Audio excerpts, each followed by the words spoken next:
Jadi melalui pintu pernikahan itu, cinta laki-laki kepada perempuan itu menjelma sebagai syahwat yang menyelimuti keseluruhan diri laki-laki itu. Jadi coba ya, kalau manusia itu, laki-laki itu bersyahwat kepada istrinya, maka nikmatnya syahwat itu mencakup keseluruhan anggota tubuh dirinya itu. Ajza'u. Oke. Kita masih membahas hubungan antara laki-laki dengan perempuan secara spiritual, juga hubungan dengan Allah Subhanahu wa taala. Manusia diciptakan oleh Allah Ta'ala dari dua dimensi, dan yang terpenting untuk kita ketahui adalah ternyata dimensi jasmani manusia itu ketika ditiupi ruh oleh Allah Subhanahu wa taala, maka yang muncul di situ adalah adanya nuansa api. Nuansa api. Dan karena itu kemudian sangat-sangat dimungkinkan bagi manusia untuk memiliki adanya kerinduan dan cinta yang kedua-duanya itu memiliki watak atau sifat api. Jadi orang yang sudah dikuasai oleh cinta, oleh kerinduan, orang itu akan menjadi panas, dan panas itu menghalang-halangi mereka untuk nyenyak tidur. Tentu ya, panas yang dimaksud di sini bukan lantas panas seperti bara api itu, tapi secara psikis itu mengalami adanya panas tadi yang menjadikan orang yang jatuh cinta dengan sangat akut, orang yang dirundung rindu sangat kuat, itu tidak mudah kemudian untuk nyenyak di dalam tidurnya, tidak mudah.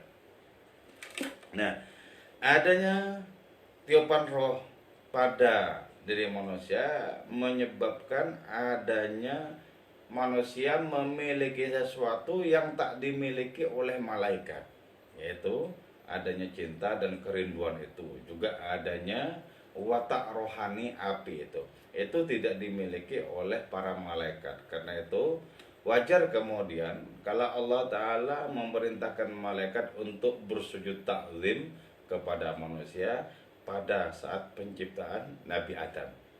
Faidza sawaituhu wa nafakhtu fihi min ruhi faq'u lahu sajidin. Jadi malaikat itu yang wataknya adalah cahaya, nuraniyin, cahaya, itu mendapatkan perintah untuk bersujud kepada sekepal lempung yang di dalamnya sudah ditiupin ruh oleh Allah Subhanahu wa taala. Dapat perintah. Padahal kita tahu malaikat itu yaf'alu nama yu'marun. Malaikat itu tidak pernah ingkar. Malaikat itu senantiasa tunduk melaksanakan apapun yang diperintahkan kepada mereka. Tapi walaupun mereka itu sudah suci bersih seperti itu, tetap mendapatkan perintah dari Allah untuk bersujud takzim kepada manusia. Sujud penghormatan, bukan sujud peribadatan kepada manusia. Itu Allah untuk menunjukkan bahwa makhluk yang aku cipta ini memiliki kemungkinan untuk melampaui seluruh gugusanmu, wahai malaikat. Oke, itu berarti apa? Berarti poin yang sangat penting bagi kita manusia untuk terus menumbuh kembangkan adanya dimensi tiupan Allah dalam diri kita. Juga disebut sebagai nafasur rahman atau nafas Allah yang maha pemurah dalam diri kita. Itu mesti kita tumbuh kembangkan sehingga semakin kuat nuansa keilahian dalam diri kita itu, maka kita akan menjadi semakin mirip dalam perilaku dan tindakan dengan Allah Ta'ala. Bagaimana mungkin tidak mirip? Wong kita merupakan realitas dari tiupan ruh di dalam diri kita itu. Jadi muncul sebagai perilaku. Oke, kita lanjutkan sekarang ya. Pada kalimat-kalimat berikut ini. Qala al-musannifu rahimahullah ta'ala wa nafa'ana bi'ulumihi wa madana bi'asrarihi wa fadha alaina min barakatihi wa bikum amin. Bismillahirrahmanirrahim. Fadhaharat maka menjadi tampak salah satu apa tiga dimensi itu. Hakun Allah yang maha benar, ini badal ya. Warajulun dan laki-laki, wamro'atun dan perempuan. Oke. Di depan dijelaskan bahwa sungguhnya bilangan ganjil yang pertama itu adalah tiga, dengan asumsi bahwa satu tidak termasuk bilangan. Bilangan itu dari 2 sampai sekian tak terhingga. Nah, ganjil yang pertama itu adalah 3. Nah, ganjil yang pertama itu dinisbatkan kepada Nabi Muhammad SAW, yang di dalam hadis yang saya bacakan tadi itu menunjuk kepada bahwa satu, beliau ditakdirkan untuk mencintai perempuan, terus yang kedua wangian, yang ketiga itu sholat. Nah, sekarang 3 itu juga berkaitan dengan apa yang dialami oleh Nabi, yaitu Allah Subhanahu wa taala, terus dirinya sendiri sebagai laki dan perempuan. Jadi di sini disebutkan tampaklah sekarang adanya 3 dimensi itu. 3 dimensi itu. Yakni begini.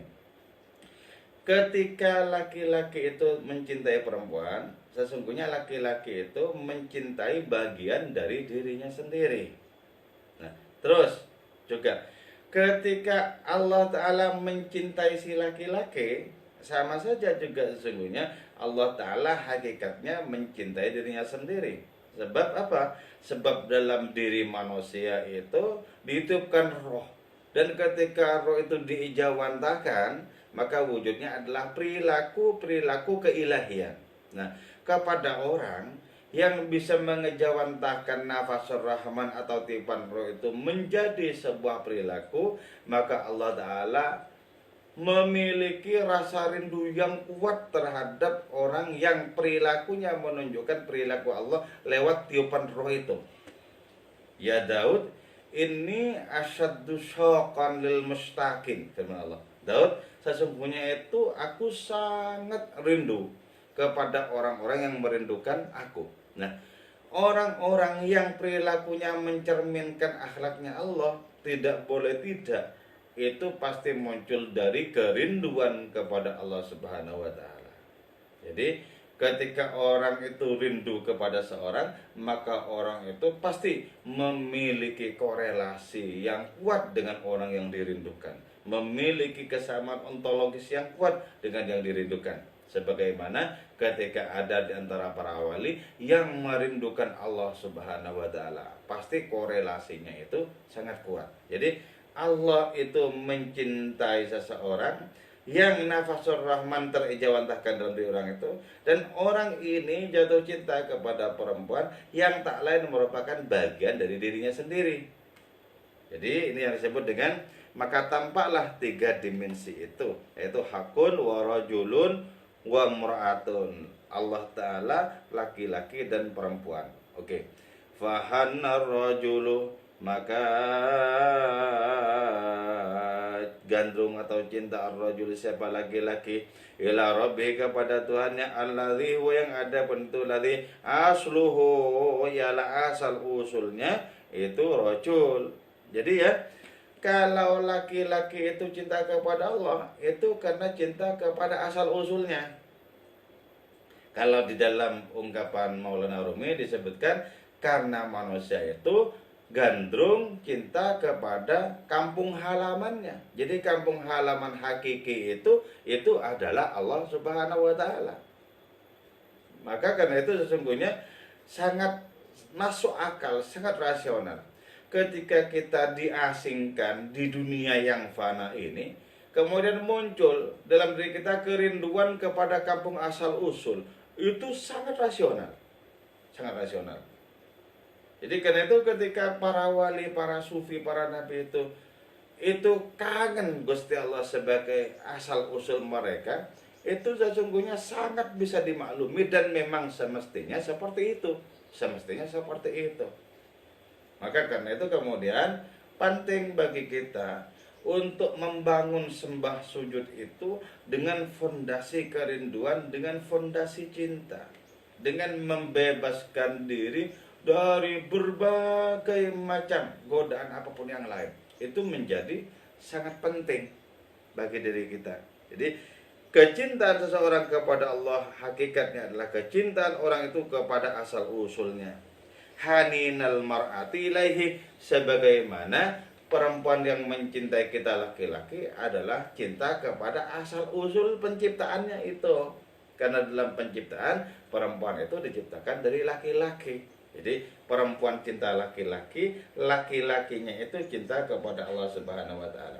Ketika laki-laki itu cinta kepada Allah Subhanahu wa taala, maka pastilah dia orang yang paling penyayang kepada perempuan. Karena itu kita kemudian bisa memahami ungkapan Sayyidina Ali itu, bahwa tidaklah memuliakan perempuan kecuali laki-laki yang mulia.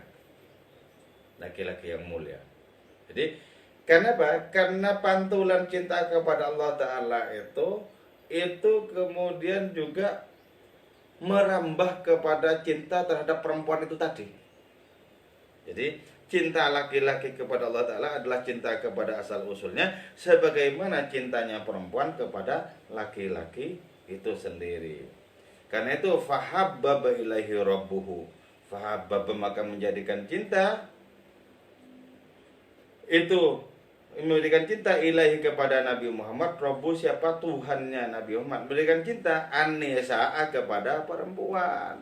Jadi ketika Allah Ta'ala menjadikan Kanjeng Rasul itu memiliki 3 macam kecintaan, dan yang pertama adalah cinta kepada perempuan, itu sungguhnya dibalik cinta beliau kepada perempuan itu adalah Allah Subhanahu wa taala yang merupakan dalangnya. Jadi cinta Nabi kepada perempuan itu sungguhnya merupakan luberan cinta Allah Ta'ala kepada sang Nabi. Karena itu penghormatan beliau kepada perempuan itu sangat bernuansa transenden. Sangat bernuansa transenden. Bukan terutama digerakkan oleh nafsu syahwat semata-mata. Tidak. Jadi cinta beliau kepada perempuan adalah cinta yang mutlak transenden. Mutlak transenden. Jadi Allah Subhanahu wa taala yang menakdirkan beliau itu mencintai perempuan, dan itu berada pada nomor urut pertama. Kama haba, sebagaimana mencintai Allah siapa Allah man terhadap orang, huwa adapun itu man ala surati atas rupa Allah. Jadi sama ya. Jadi Allah taala itu juga senang kepada orang yang rupa orang itu merupakan pantulan dari rupa Allah. Jadi kalau kita bilang ini ya, pada seluruh makhluk itu akan ada jejak Allah Ta'ala pada seluruh makhluk itu. Ada jejak penciptanya itu pada seluruh makhluk. Nah, tapi gitu ya, yang paling mirip dengan Allah Subhanahu wa taala dalam konteks perilaku, dalam konteks spiritual itu adalah makhluk yang rupanya diciptakan mirip dengan rupa Allah. Siapa itu? Ya manusia kita ini sebenarnya. Tapi kan ada orang yang berhasil memperjuangkan rupa hakiki itu, ada yang tidak, ada yang tidak. Orang yang rohnya kuat sampai bisa mengalahkan nafsunya, berarti orang itu sudah berhasil memperjuangkan kemiripan rupa rohani dengan Allah Subhanahu wa taala. Sementara orang yang perbuatannya bobrok brengsek itu orang yang tak bisa memperjuangkan adanya kemiripan rupa dengan Allah Subhanahu wa taala itu. Oke, fama waqa'al hubbu, fama waqa'a maka tidaklah terjadi al-hubbu apa itu cinta, illa liman kecuali bagi orang takawwana minhu. Takawwana yang terbentuk itu orang anhu dari itu rajul. Jadi gini ya, cinta itu sesungguhnya terjadi bagi orang yang orang itu terbentuk dari adanya yang mencintai tadi. Jadi karena perempuan itu terbentuk dari laki-laki, maka sangat rasional dan semestinya ketika laki-laki itu mencintai perempuan. Sama dengan misalnya ketika laki-laki itu cinta kepada Allah Ta'ala, sangat rasional dan semestinya memang mencintai Allah Subhanahu wa Ta'ala itu. Kenapa? Laki-laki itu terbentuk rupanya mirip dengan rupa Allah Subhanahu wa Ta'ala. Jadi percintaan itu terjadi karena adanya kemiripan itu tadi. Adanya kemiripan. Jadi coba kalau suami istri itu ya, suami istri itu menjadi suami istri karena persentase kemiripannya itu banyak. 50% ke atas. Kalau tidak, nggak bisa. Nggak bisa, sebab kemiripan itu yang sudah mempertemukan menjadi suami istri itu tadi. Wa qad kana hubbuhu liman takawwana minhu wa huwal haq. Wa qad kana, dan sungguh ada hubbuhu, mana tadi? Siapa cinta itu rajul liman bagi orang takawwan yang tercipta rajul minhu dari itu Allah wa huwa al-haq. Jadi ya, cinta seseorang itu muncul kepada siapa? Kepada dia yang merupakan asal usulnya. Siapa dia asal usulnya itu? Asal usulnya itu tak lain adalah Allah. Jadi karena itu kemudian kalau ada orang jatuh cinta kepada Allah Ta'ala, ya itu memang kehidupan paling sehat seperti itu. Tapi kalau misalnya orang itu terhalang untuk cinta kepada Allah Ta'ala karena keberingasan nafsunya, itu berarti apa? Benih yang semestinya ditumbuh kembangkan itu terinjak-injak dan mati dalam diri orang. Sehingga tidak ada itu benih cinta, apalagi pohon cinta. Itu tidak ada. Jadi karena itu hidup kita ini adalah kita mesti mempertahankan kemiripan rupa kita dengan rupa Allah Ta'ala secara rohani itu. Falihada qala, maka karena itu qala bersabda itu Kanjeng Rasul, hubbibah, dibikin mencintai atau ditakdirkan mencintai. Walam yakul, dan tidak menyatakan itu Kanjeng Rasul, ahbabtu, aku cinta. Jadi beliau mengatakan hubbibah. Ini kan bina majhul ya. Aku dibikin cinta atau ditakdirkan cinta. Kenapa ditakdirkan cinta ya? Kok tidak aku mencintai? Kalau aku mencintai itu subjeknya dirinya sendiri. Tapi kalau aku dibikinkan cinta, berarti apa? Ada skenario Allah Ta'ala di balik cinta Rasul kepada perempuan itu. Ada skenario Allah Ta'ala. Walam yakul ahbabtu. Beliau tidak mengatakan aku mencintai, tidak. Jadi ini menunjukkan bahwa sesungguhnya gerakan cinta Nabi kepada perempuan, kepada wangian, kepada sholat itu hakikatnya adalah gerakan Allah Subhanahu wa Ta'ala itu sendiri sebenarnya. Min nafsihi, dari dirinya itu Kanjeng Rasul, li ta'alluqu hubbihi, karena ketergantungan cinta itu Rasul bi rabbihi, dengan Tuhannya Rasul, alladzi, wa yang ada bentuk ladzi, ala suratihi, atas rupanya itu Allah Ta'ala, hatta fi mahabbati limrati, hingga dalam cintanya itu Rasul limratihi, bagi istrinya itu Rasul. Jadi gini, karena beliau ditakdirkan untuk cinta kepada perempuan, maka sungguhnya yang berada di balik takdir kecintaan beliau kepada perempuan itu adalah Allah Subhanahu wa Ta'ala. Karena itu cinta beliau kepada perempuan itu sungguhnya hakikatnya adalah cinta Allah Ta'ala pula.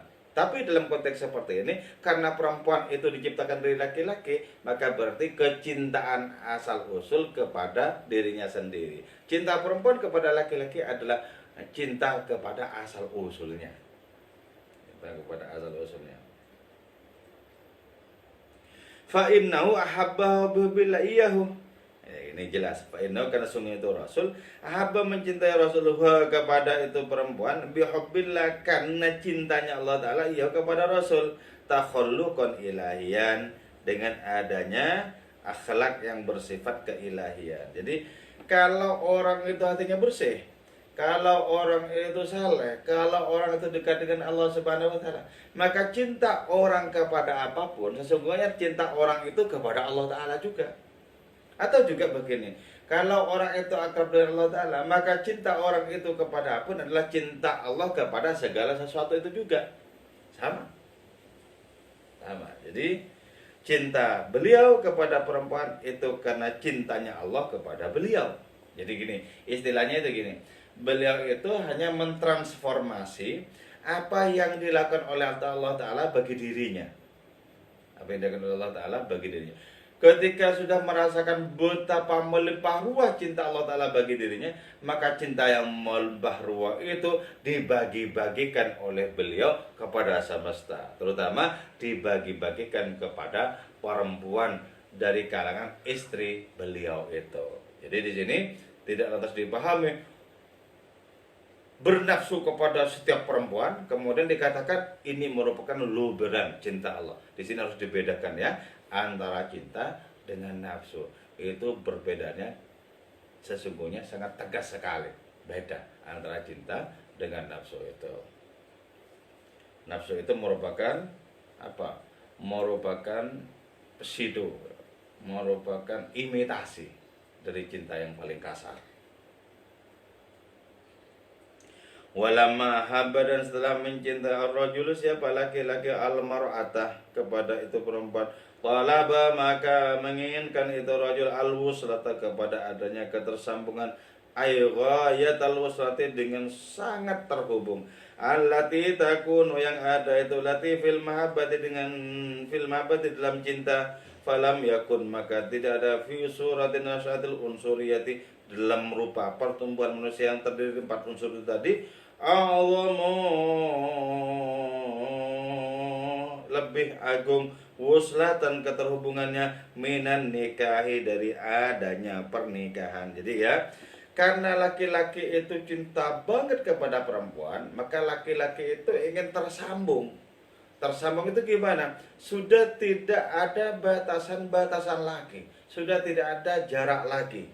Nah, itu terjadi lewat pintu pernikahan. Lewat pintu pernikahan. Jadi pernikahan itu disyariatkan sesungguhnya dalam konteks ini agar manusia itu memiliki makrifat yang sempurna.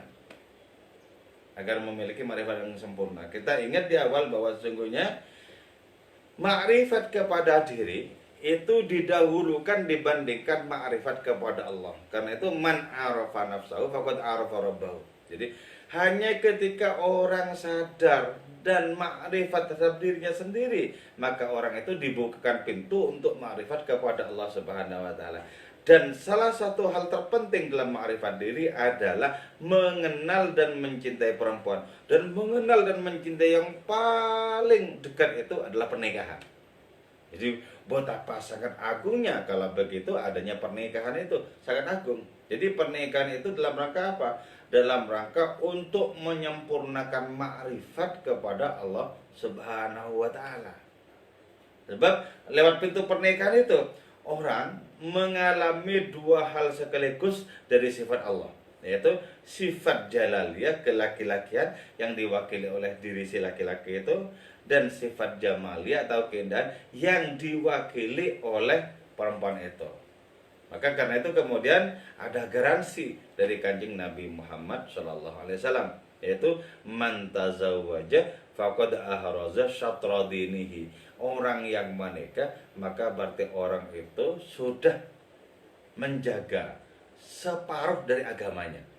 Jadi separuh loh ya, 50%. Falyattaqillah bil syatril akhar. Maka hendaknya orang itu bertakwa kepada Allah Ta'ala untuk separuh berikutnya. Itu penting. Maka karena itu kalau kita punya istri, kita punya suami kok tidak ma'rifat misalnya, itu ada hal yang keliru tuh, ada hal yang salah dalam dirinya. Mestinya orang menikah itu merasakan 2 sifat Allah Ta'ala sekaligus, yaitu keagungan dan keindahan. Seharusnya seperti itu. Seharusnya seperti itu. Di sini Imam Ibnu Arabi ini sangat jelas menggambarkan ya, falam yakun a'dhamu wuslatan minan nikah.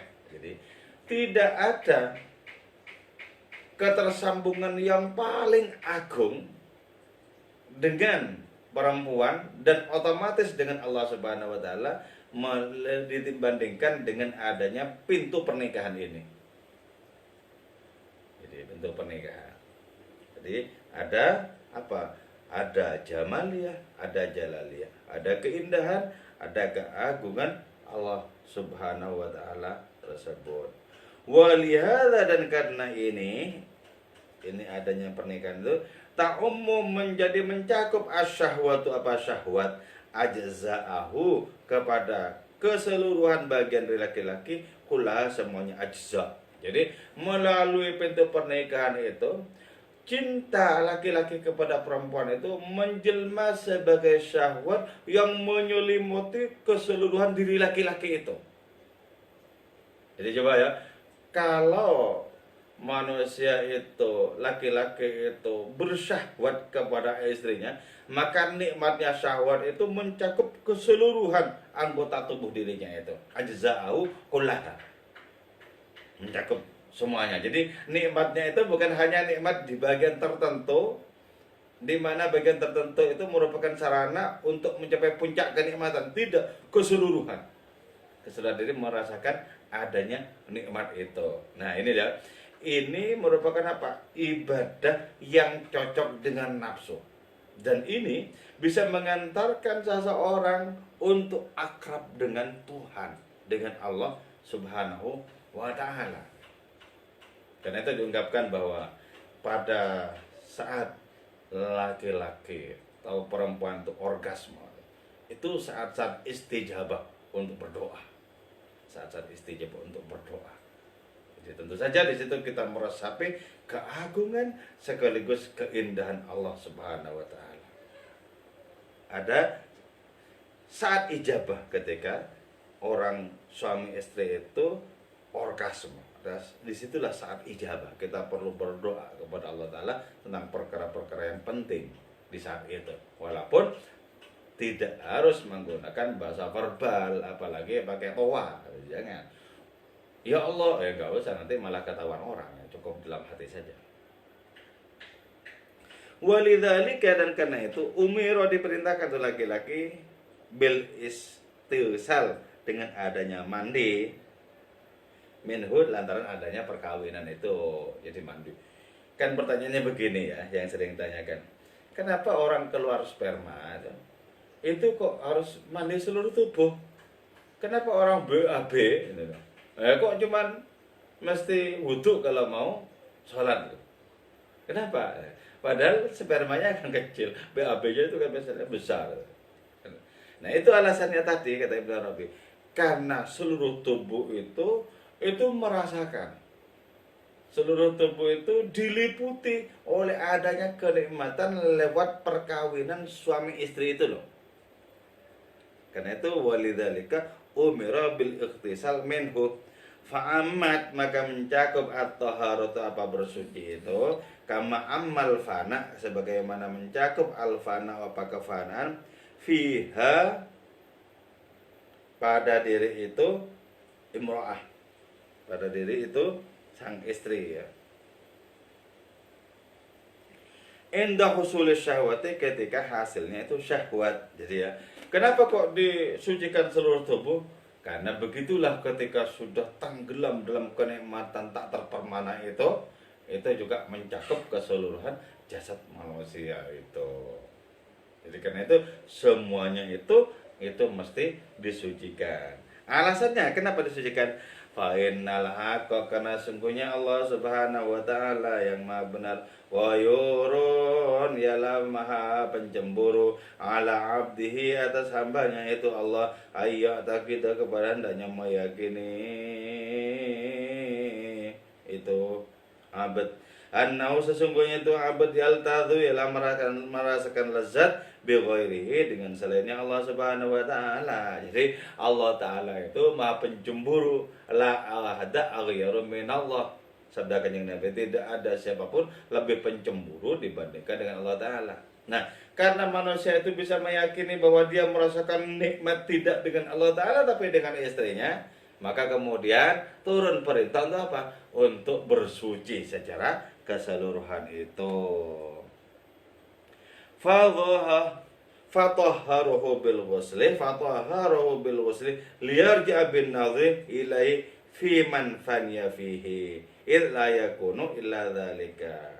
Fatahhara, maka mensucikan itu Allah kepada itu laki-laki bil ghusli dengan adanya mandi, liyarji'a bin nadhri ilaihi, agar kembali itu laki-laki bin nadhri dengan memandang ilaihi kepada Allah, fiman pada suatu faniya fi yang fana itu laki-laki fi dalam itu man, illa yakunu illa dzalika, illa yakunu karena tidak ada dalam kenyataan illa dzalika kecuali apa itu kenikmatan dengan Allah. Karena begini ya, seluruh kenikmatan itu hakikatnya adalah kenikmatan dengan Allah ya. Hakikatnya kenikmatan dengan Allah. Hati-hati ini, hati-hati. Kenapa? Kalau sampai kita merasakan nikmat dengan selain Allah Subhanahu wa taala, itu salah alamat sebenarnya. Misal begini ya, kita makan nikmat, sesungguhnya kenikmatan kita dengan Allah itu. Kita minum nikmat, itu dengan Allah Subhanahu wa taala sebenarnya ya. Tidak ada kenyataan dengan yang lain, itu tidak ada.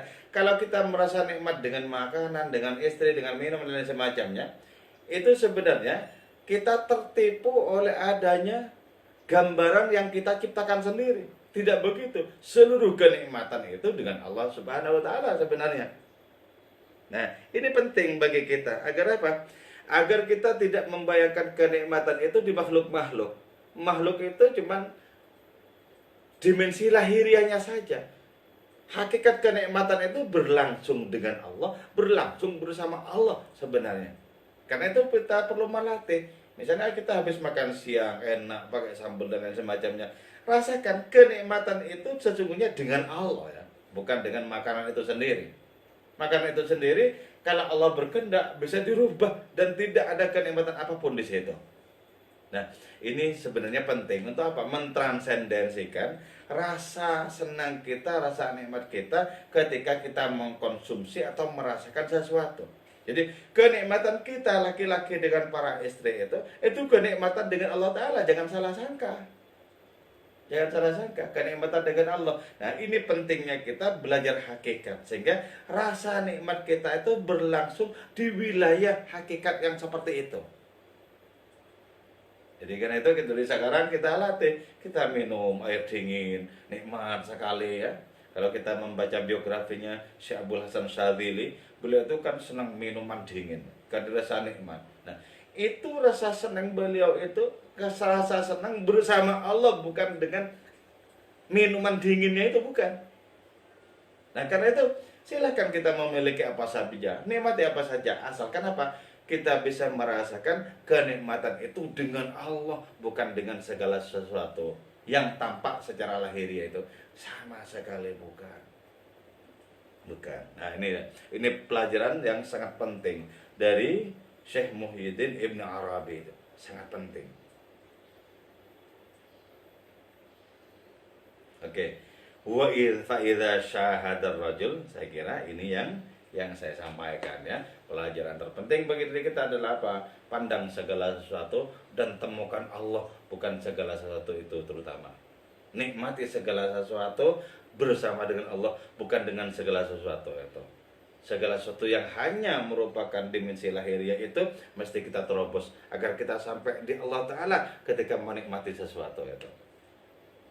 Kalau kita bisa seperti itu, maka Allah memberikan jaminan untuk senantiasa mengirimkan kenikmatan-kenikmatannya kepada diri kita. Di sini juga sangat nyata bagi diri kita bahwa kenikmatan itu bukan perkara wah-wahnya sesuatu yang kita nikmati, bukan. Tapi karena keterlibatan Allah Ta'ala di situ.